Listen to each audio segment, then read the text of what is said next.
বোয়াল মাছ রান্না করলাম। অল্প একটু তেল দিয়ে দিলাম। তেলটা গরম হবার পর বড় করে কেটে রাখা আলু হলুদ নুন দিয়ে ভেজে নিয়েছি। একটু নেড়েচেড়ে ঢেকে দিলাম আলুগুলো সেদ্ধ হবার জন্য। আলু সেদ্ধ হয়ে গেছে। এবার রেডি করে রাখা মশলা, পেঁয়াজ রসুন আদা কাঁচা লঙ্কা একসাথে পেস্ট করে রেখেছিলাম, সেটা দিয়ে দিলাম। জারটা ধুয়ে অল্প একটু জল দিয়ে দিলাম। হলুদ নুন কাশ্মীরি লঙ্কার গুঁড়ো দিয়ে ভালো করে মশলাটাকে কষিয়ে নিয়েছি। মশলা কষানো হয়ে গেছে।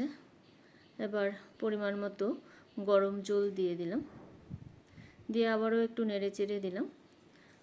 আমি মাছগুলোকে আগেই ভেজে রেখেছিলাম, সেটা দিয়ে দিলাম। দিয়ে হালকা নেড়ে চেড়ে দিলাম। মোটামুটি হয়ে এসেছে। ফুটে ওঠার পর ধনেপাতা দিয়ে দিলাম, দিয়ে আবারও হালকা নেড়ে চেড়ে নিলাম। এবার নামিয়ে নেবার পালা। নামিয়ে নিলাম। ধন্যবাদ।